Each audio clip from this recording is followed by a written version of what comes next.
Fala rapaziada, tudo de boa? Seguinte, vamos começar agora o tutorial que eu prometi pra vocês no Instagram. Se você não segue lá no Instagram, confere o link aqui embaixo, porque toda hora eu posto conteúdo lá nas caixinhas dos stories. Inclusive esse vídeo tá vindo de uma sugestão lá de uma caixinha do Instagram. Então já segue lá, confere aqui a descrição e vamos pro vídeo. Basicamente, o que eu vou fazer aqui? A gente vai construir um analisador de PDF utilizando o ChatGPT. A gente vai fazer o upload do PDF em um web app, que a gente vai fazer uma aplicação web, e vai fazer perguntas a respeito do PDF para o ChatGPT responder. Só que como que ele vai dar essa resposta? E como que funciona essa resposta que o ChatGPT vai dar? Basicamente, a gente não consegue importar todo o arquivo PDF para o ChatGPT ter como contexto. Então, como que a gente faz para responder essa pergunta baseado no PDF? Primeiro a gente vai dividir em alguns chunks do nosso arquivo, em alguns pedaços, tá?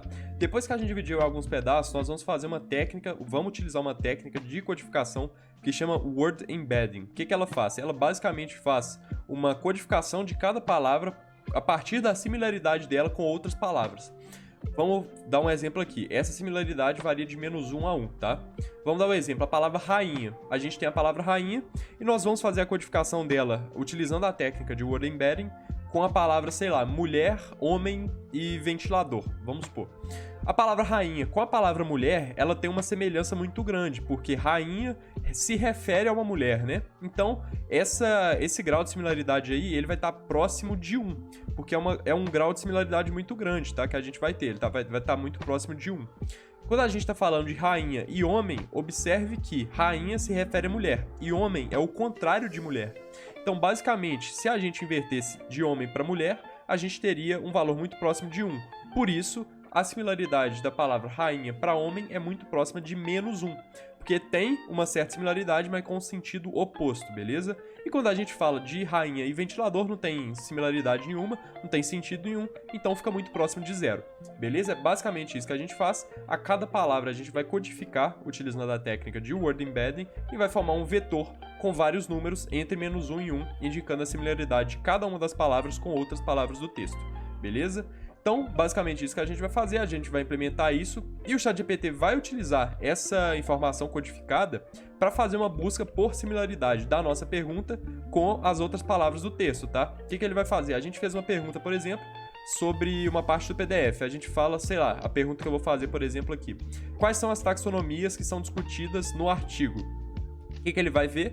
Ele vai pesquisar a palavra taxonomia no texto, vai pegar os 4 ou algum número que eu possa definir, os 4 chunks com mais similaridade à pergunta que eu fiz, vai usar só eles como contexto e vai pedir o ChatGPT para, baseado no contexto que eu dei, responder a minha pergunta. Show de bola? Então, vamos começar a fazer essa aplicação web criando o arquivo aqui, main.py, beleza? Vamos criar esse arquivo main.py e justamente para a gente começar a construir o nosso aplicativo web, vamos importar Streamlit, tá? A biblioteca Streamlit para a gente criar justamente essa aplicação web. Então, importe Streamlit as st e eu vou importar também uma outra biblioteca para adicionar uns espaços verticais, tá? Que é from Streamlit. Streamlit extras, na verdade, .add vertical space, import add vertical space. Show de bola? Agora o que eu vou fazer? Eu vou criar a barra lateral da nossa aplicação web, que vai ser o with, vou colocar st.sidebar, e vou criar aqui. Primeira coisa que eu vou criar vai ser um título, tá? Deixa eu colocar aqui, .title, vou colocar aqui analisador de PDFs, beleza? Agora eu vou criar um Markdown, só pra gente descrever um pouco como que funciona, tá? Vou colocar entre aspas triplas aqui, pra gente poder pular de linha, show de bola. Deixa eu colocar aqui sobre o projeto, e vou colocar aqui, este é um analisador de PDFs feito utilizando o framework LangChain. Beleza? Basicamente isso. E agora eu vou colocar como utilizar. Basicamente, você vai fazer o upload do arquivo PDF, faça o upload do arquivo PDF e depois faça uma pergunta sobre o arquivo. Show de bola. Basicamente isso, tá? E aqui embaixo eu vou adicionar uns espaços verticais, vou colocar de 5 linhas e vou colocar aqui um st.write, tá? Vou colocar quem fez essa aplicação web, que no caso fui eu, e no seu caso você vai colocar o seu nome aqui.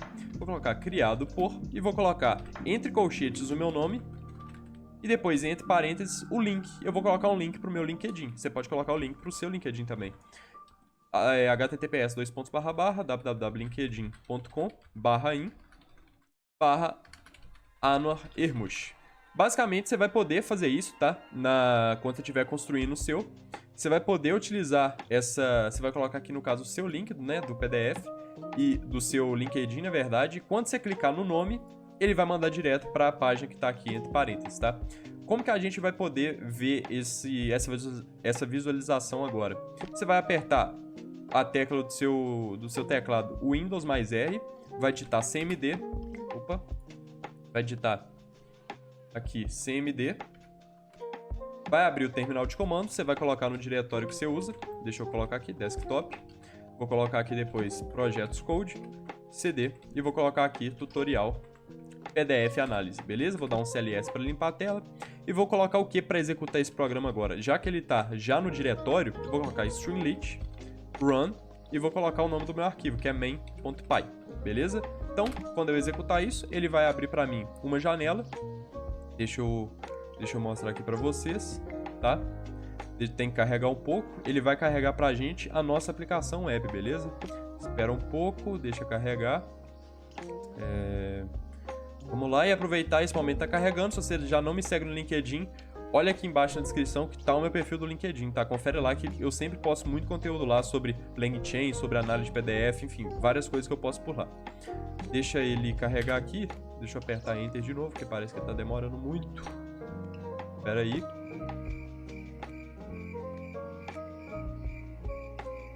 Show de bola, abriu aqui. Eu tinha esquecido de apertar Enter, né? Parece que meu teclado tá falhando. Ele abriu aqui uma outra aba. Deixa eu carregar para essa aba aqui, tá? Vou colocar desse lado, vou colocar aqui o nosso tutorial desse lado aqui pra gente conseguir ver o nosso progresso, tá?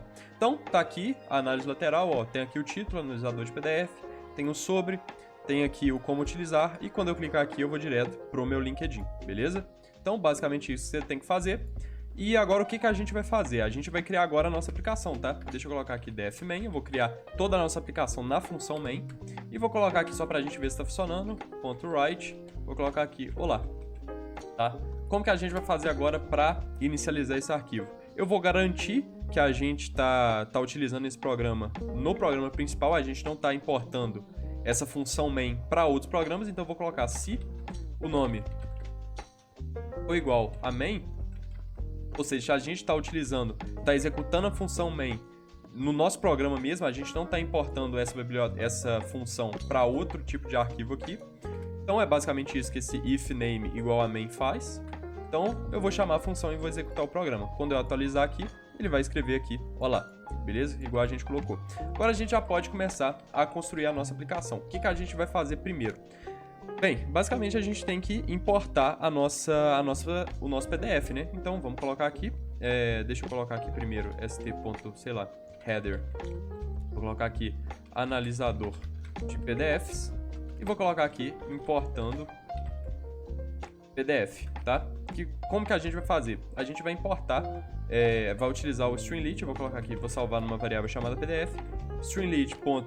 Aí a gente vai usar a função aqui, que é import files, se eu não me engano, file uploader, e a gente vai colocar aqui label, que vai ser, posso colocar qualquer coisa, coloque ou faça o upload do seu PDF, beleza? A gente vai fazer o upload do PDF, vai salvar nessa variável PDF e agora eu tenho que ler.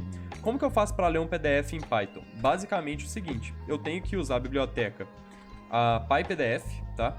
PyPDF2, import, e vou colocar aqui PDF Reader, tá? Um leitor de PDF. Então, basicamente, eu vou colocar aqui lendo o PDF, que vai ser, eu posso colocar aqui, sei lá, tanto faz, deixa eu ver aqui, PDF Reader, tá? Vou criar um objeto chamado PDF Reader, vou colocar aqui PDF Reader e vou passar o nome do meu PDF aqui. Show de bola? Basicamente, a gente vai ter um objeto chamado PDF Reader aqui, e eu posso até escrever ele aqui para vocês verem como que tá funcionando, tá? O nosso programa. Deixa eu jogar aqui. Tá? A gente já vai ter aqui esse arquivo. Tá dando esse erro aqui por quê? Porque a gente não fez nenhum upload ainda e a gente tá mandando escrever qual que foi a leitura do PDF. A gente tá mandando escrever o objeto. Só que aqui o PDF ainda está sendo nulo. Se a gente colocar aqui st.write e colocar o PDF, vai retornar none pra gente, esse tipo aqui, ó. Vocês podem ver, agora escreveu o nome do PDF, que é none, show de bola? Então, basicamente é isso, por isso que tá dando esse erro aqui. Então, pra gente corrigir, o que eu vou fazer? Se o PDF is not none, se ele não for nulo, o que eu faço? Eu faço a leitura do PDF, show de bola? Então, olha pra vocês verem, agora parou de dar o erro e eu vou largar um PDF aqui. Ó, tá na pasta, beleza, larguei o PDF, ele já colocou aqui o objeto PDF e colocou o objeto do PyPDF-Reader, né, do PDF-Reader que a gente colocou aqui. Agora eu vou excluir isso aqui, rapidinho, e o que eu vou fazer? A gente já tem o PDF, né, ele lido aqui, e agora a gente tem que extrair o conteúdo dele. A gente vai fazer o seguinte, extraindo conteúdo do PDF. Como que a gente vai fazer? A gente vai inicializar uma variável chamada conteúdo aqui, que é uma string inicialmente vazia, e a gente vai adicionando a essa variável conteúdo todo o conteúdo do nosso arquivo, do nosso PDF. Então, para cada página em pdfreader.pages, tá? A gente vai fazer isso. O que a gente vai fazer? A gente tem que extrair o conteúdo da página. Então, conteúdo página vai ser o quê? Vai ser o página.extract text. A gente vai extrair o texto da página e depois vai adicionar a variável conteúdo. Beleza? Conteúdo página. Então, basicamente, o que eu estou fazendo aqui? Eu inicializei essa variável conteúdo como sendo uma string vazia. Show de bola, inicializei. Então, para cada página no nosso PDF, o que eu vou fazer? Eu vou extrair o texto dessa página, vou armazenar o texto nessa variável conteúdo página e vou adicionar a minha variável conteúdo original todos os conteúdos de todas as páginas. Basicamente isso que eu estou fazendo. Então, se eu colocar aqui st.write conteúdo, que é o conteúdo da página, do todo o PDF, na verdade, eu vou ter o conteúdo de todo o PDF aqui embaixo. Então, vamos ver se isso aqui é verdade. Deixa eu adicionar aqui de novo. Vou adicionar o nosso PDF aqui. Parece que não foi. Show de bola, carregou. E aqui tem que aparecer pra gente todo o conteúdo do PDF. Vamos ver se vai aparecer. Tá carregando. Ó, escreveu todo o conteúdo do PDF aqui. Se eu arrastar aqui pra baixo, vocês podem ver, tem todo o PDF, beleza? Então, praticamente é isso aqui, tá? Nós já temos todo o conteúdo do PDF armazenado aqui nessa variável conteúdo. E agora o que a gente tem que fazer? Que eu tinha falado, a gente vai criar alguns chunks, alguns pedaços do nosso PDF, tá? Então, criando os chunks, beleza? Então, agora a gente vai fazer a criação dos chunks. Show de bola, como que a gente vai fazer isso? Primeiro, a gente vai importar uma biblioteca from LangChain. Ponto. O que eu vou fazer? Eu quero fatiar o meu texto. Então, text splitter, import, e vou importar essa classe aqui, beleza? Como que eu vou fazer? Eu vou criar um objeto chamado text splitter e vou fazer um recursive character text splitter, beleza? Vou carregar aqui e quais são os parâmetros que eu tenho que passar? Eu tenho que passar o tamanho de cada chunk size, nesse caso eu vou colocar 1000 caracteres. Tem que colocar um overlap. Não, na verdade não preciso colocar, mas eu vou colocar um overlap, eu vou explicar o que é mais pra frente, calma aí. E vou colocar também aqui como parâmetro basicamente qual que vai ser a função que a gente vai utilizar, que é a função de tamanho, length function, vai ser a função len. Normalmente que a gente usa em Python para ver o tamanho de uma string, de um vetor, etc, tá? O que significa cada coisa aqui? Ó, cada chunk que a gente vai fazer, que a gente vai construir, né? Ele vai ter 1000 caracteres de tamanho. Então ele vai dividir o nosso artigo em pedaços de 1000 caracteres, tá? Só que o que é esse chunk overlap aqui? Basicamente é o seguinte, pensa que você divide o seu artigo em vários pedaços. Pedaço 1, 2, 3, n-1, n mais 1, etc. Você divide ele em vários pedaços. O que significa esse chunk overlap? Basicamente é o seguinte, os últimos 200 caracteres, porque eu coloquei 200 aqui, os últimos 200 caracteres do chunk n-1 vão ser os primeiros 200 caracteres do chunk n, entendeu? Olha só, os últimos 200 caracteres do chunk n, então eu tenho um chunk, eu vou ter os últimos 200 caracteres dele, o próximo chunk vai começar com esses 200 caracteres, entendeu? Então ele tem um overlap ali, ele tem uma... Eu não sei a tradução desse termo em português, mas enfim, você vai ter um overlap de caracteres, então você vai ter alguns chunks com 200 caracteres iguais, beleza? Basicamente isso é o seguinte, quando a gente faz a busca por similaridade, talvez alguns chunks contenham trechos, tá? Muito importantes, que só ficam no final daquele chunk. Então a gente faz meio que esse overlap para poder fazer uma busca semântica mais eficiente, tá? Então, agora que a gente já criou esse objeto text splitter, a gente vai fazer o chunk. Então, text splitter, split text, tá? E eu vou colocar aqui conteúdo. A gente quer splitar, né? A gente quer fatiar o nosso conteúdo em vários chunks. Se eu colocar aqui st.write chunks, para vocês verem, ele vai ser uma lista, tá? Com vários chunks. Olha só para vocês verem. Deixa eu carregar aqui, deixa eu atualizar. Beleza, deixa eu soltar aqui o meu arquivo. Ele vai fazer todo o conteúdo e já gerou meus chunks aqui. Como que são os chunks? Ó, aqui ele dividiu de 0 a 100, de 100 a 119. Quando eu olho aqui, olha só, o chunk 1. Só pra vocês verem que isso aqui funciona mesmo. Que eu tô falando que esse overlap funciona, tá? Olha só pra você ver. Ó, outcomes much like feedback mechanisms. Quando eu olho essa frase aqui, começa com outcomes. Se eu olhar aqui em cima, vocês podem ver o seguinte, ó. Olha aqui. Mais pro final, quer ver? Outcomes much like feedback mechanisms. Tá vendo? Então, os últimos 200 caracteres desse chunk estão nos primeiros 200 caracteres desse chunk aqui. Entendeu? Basicamente assim que funciona essa parte do overlap, tá? Então, agora que a gente criou os chunks, o que a gente tem que fazer? Bem, basicamente a gente tem que criar a técnica de... A gente tem que utilizar o método de word embedding, que eu tinha dito com vocês antes, que faz aquela similaridade com outras palavras e tal. Só que esse é um método muito custoso, ainda mais quando você tem um PDF muito grande. Nesse caso aqui, nosso PDF tem 384, 400 KB, então é um PDF muito pequeno. Então vai aplicar esse método de forma rápida. Só que se o nosso PDF, por exemplo, estiver perto de 200 megas, ele vai demorar muito para fazer. E o que significa isso? Toda hora que a gente for atualizar o programa, ele vai ter que fazer essa codificação toda vez, mesmo que seja o mesmo PDF.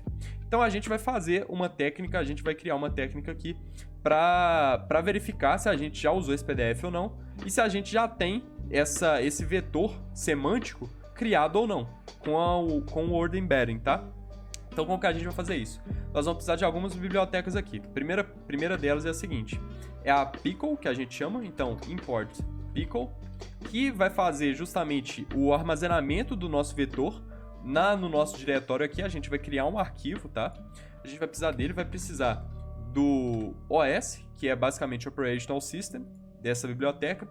Nós vamos precisar agora também de uma biblioteca do LangChain, que basicamente faz essa codificação, tá? Que é from LangChain.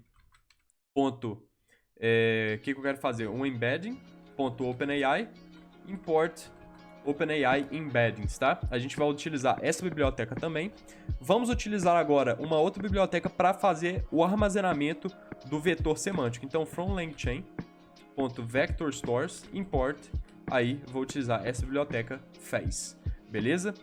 Basicamente isso, só que note o seguinte, nós vamos utilizar aqui a OpenAI Embeddings, tá? O que significa isso? Significa que a gente vai utilizar um recurso da OpenAI.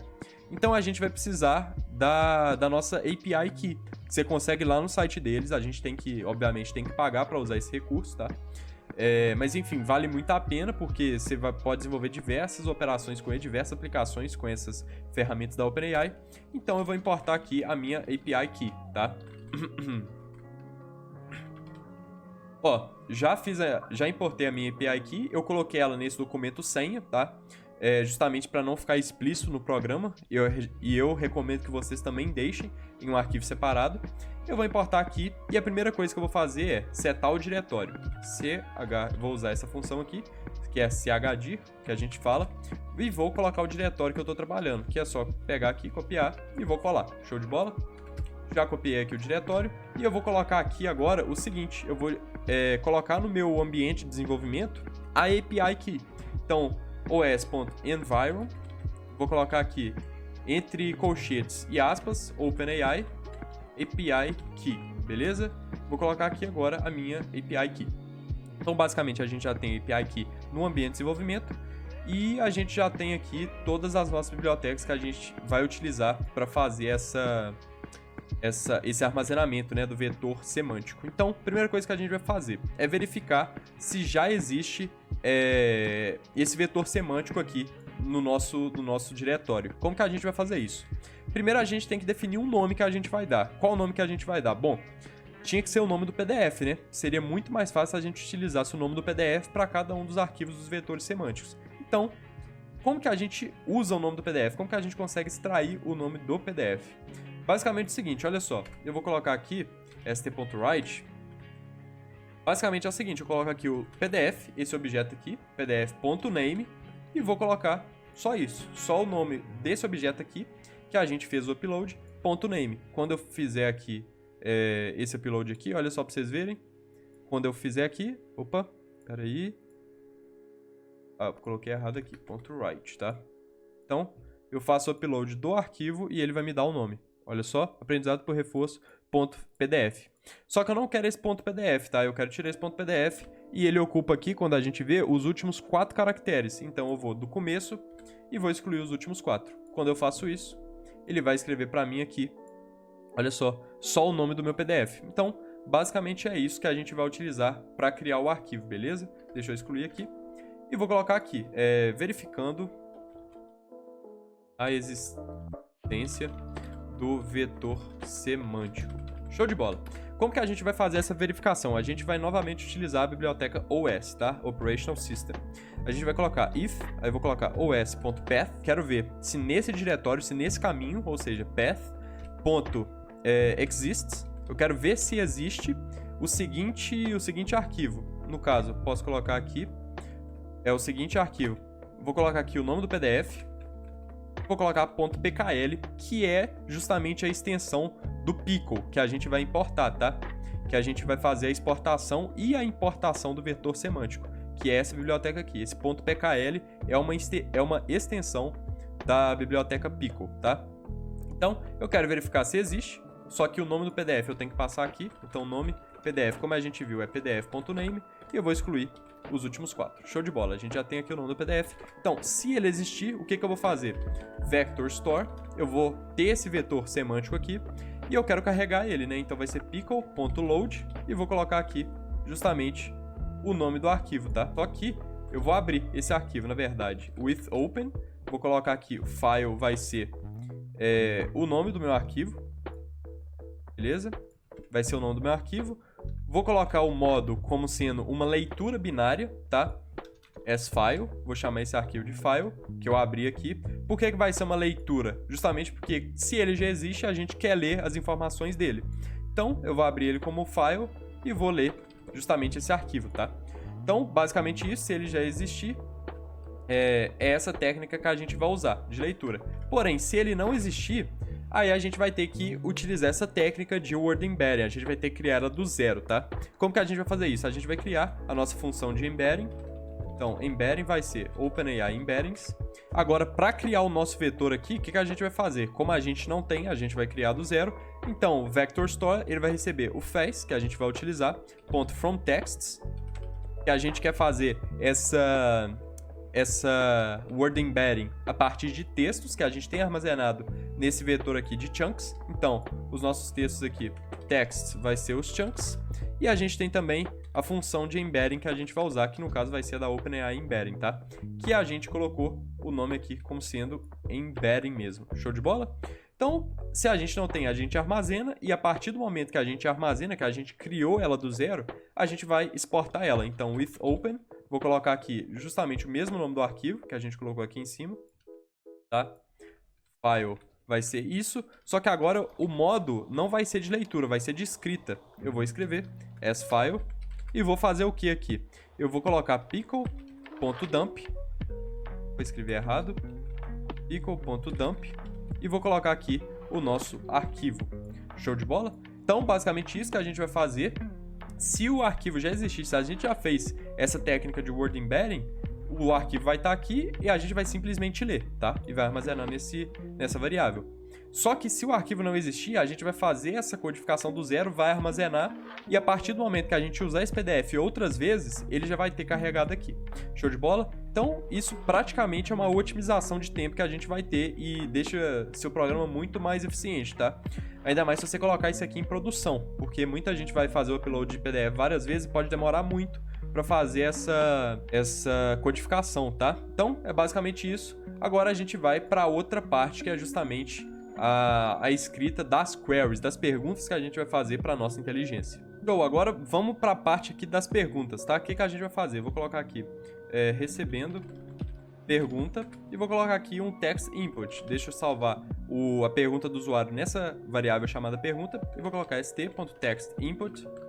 Vou colocar aqui label faça uma pergunta. Show de bola? A partir do momento que eu tenho a pergunta, eu vou ver se o usuário fez uma pergunta, então if pergunta, e vou começar a desenvolver o meu código. Se ele fez a pergunta, eu quero filtrar, naquela parte que eu falei no início desse tutorial, todos os documentos, todos os chunks semânticos que são muito parecidos com ele, que são muito similares à pergunta que eu fiz. Quero filtrar, vou ranquear, vou pegar os 4 maiores. Show de bola?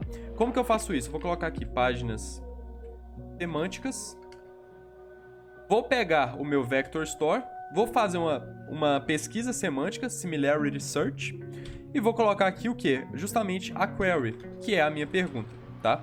A partir desse momento eu vou ter uma lista com 4 chunks, tá? Eu posso colocar aqui, por exemplo, mais chunks, tá? Posso colocar 5 chunks aqui se eu quiser, 6 chunks, enfim. Tanto faz, eu vou retornar 4. A partir do momento que eu retornei, o que eu vou fazer? Eu vou usar algumas ferramentas que eu tenho aqui no LangChain, vou utilizar alguns LLMs e uma chain para a gente poder responder essa pergunta. Então vamos importar aqui em cima, que é from langchain.llms import OpenAI. Vou utilizar a da OpenAI, tá? Deixa eu colocar aqui. E from langchain.chain.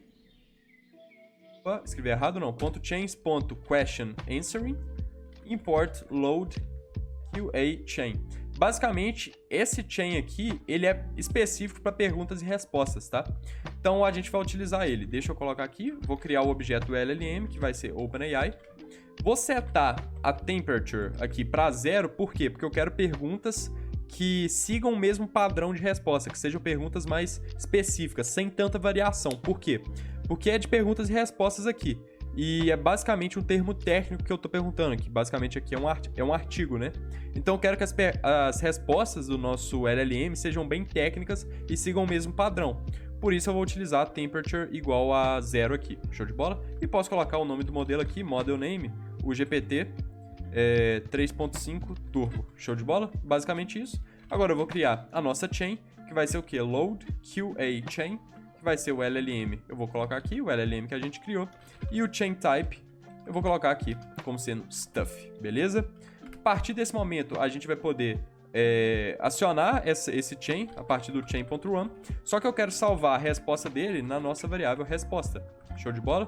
Então, o que eu vou passar aqui? O que essa função .run ela dá pra gente aqui de parâmetros, tá? Olha só pra vocês verem. Tem .run.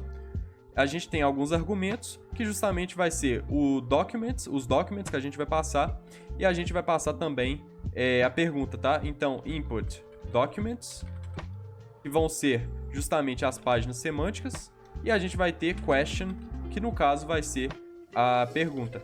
Show de bola?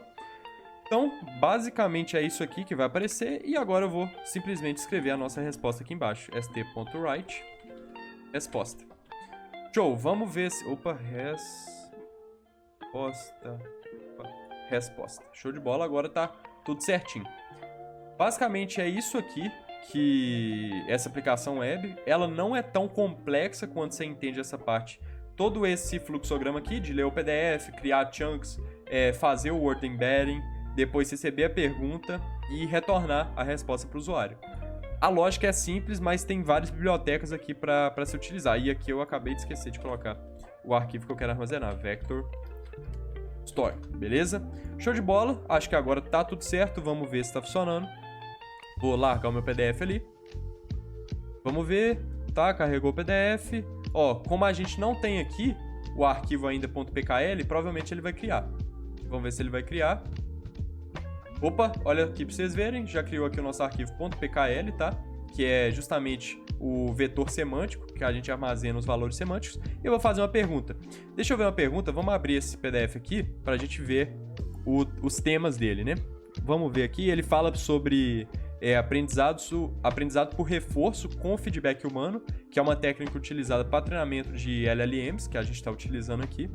Mas enfim, basicamente aqui tem uma parte que fala de taxonomia. Então, vou perguntar ao artigo quais são as taxonomias que ele fala, tá? Quais são as taxonomias que estão presentes no texto. What are the taxonomies that are discussed in the paper? Deixa eu ver aqui. The paper discusses four key axes along which human feedback can be classified: the format of the feedback, its objective, the type of model optimization used, and the source of the feedback. Basicamente, ele fala o seguinte: o formato do feedback, que a gente vê aqui, the format of the feedback. Ele fala também do objetivo, ou seja, aqui, que a gente consegue ver também. Ele fala depois o tipo do modelo de otimização usado, the type of model optimization used. Basicamente, ele fala aqui, a gente tem aqui os dois, né? Basicamente é isso aqui que ele fala, usage. E a gente tem, por último, source of feedback. Basicamente, aqui também, que ele fala aqui. Show de bola? Então, a gente tem os 4 tipos de taxonomias que ele descreveu aqui. A gente pode colocar outro, por exemplo. Deixa eu ver uma outra pergunta aqui que a gente pode fazer. Deixa eu ver. What is the objective? Is the objective of the paper? Qual é o objetivo, né, do nosso artigo? Vamos ver. O objetivo do paper é discutir os grupos, né, de feedbacks que a gente pode dar. Como eu falei, é um treinamento por reforço com feedback humano para justamente ajustar os Large Language Models, o comportamento dos LLMs com alguns objetivos, tá? Como a melhora de sua ajuda, né, que ele vai dar ao usuário. E, enfim, basicamente isso. E ele fala aqui que o paper também fala sobre como o feedback pode ser usado para melhorar o treinamento dos modelos, né, para melhorar os modelos e treinar de forma automática, tá? Em edições posteriores do sistema. Basicamente isso que ele fala. E, enfim, a gente pode fazer várias perguntas aqui que a gente queira. A gente pode baixar vários PDFs e colocar aqui. E, enfim, é basicamente isso. Esse foi aqui o tutorial que eu preparei para vocês. Tá tudo aqui, tá? É um tutorial um pouco longo. Mas, enfim, espero que ajude. Espero que vocês construam seus próprios analisadores de PDF. E se vocês curtiram, não esquece de deixar o like aqui embaixo. Me segue aqui no LinkedIn, tá? Vou até abrir o LinkedIn. Se você não me segue, já me segue lá no LinkedIn. E, enfim, é basicamente isso. Espero que vocês tenham gostado. E até mais. Tamo junto.